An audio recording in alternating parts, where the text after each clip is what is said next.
Lapanha Perlano hagasing sajan jong toyo ya kelempung yelaka jong ka first Meghalaya Open Table Tennis Cash Prize Tournament arajar arpuar kabla long asngi kenti kabla sedang nado ka khandai terik unailur. Hagane kesengi lawan banyidan ringkat da ubasan bosulai Menteri Sokar Kalaban Konstituensi kum ukongsan Dr. Maris MS Kharbudon kum usumbut kongsan Sami Merthong Presiden Laban Sports Club ba David Light Plang Vice President Laban Sports Club ba Vernon East Im General Secretary Laban Sports Club Kong Rida Lindam, Kong Wanda Milim Ngap, Presiden Senglong Kumi Laban, Kilong Kumi, Kilong Kupang, Bat Kilong Simbenta, Bat Kipai Pa, Kibalawan Ban Saki, Yakini Kejing Ilakai, Hakani Kesengi. Yakini Kelempung Ilakai, Lapenlong Bat Penyak, Dakalaban Sports Club Shillong, Bat Lapelong Yakini Kelempung Ilakai, Hapo Kalaban Sports Club, Indo Stadium Shillong.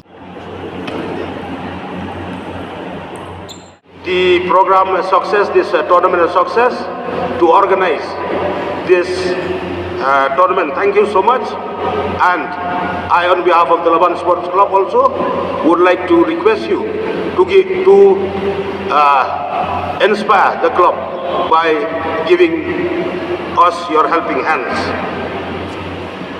I also express my sincere thanks to Chief Referee Pak Banchan Dingdo, who is also the state player of the table tennis,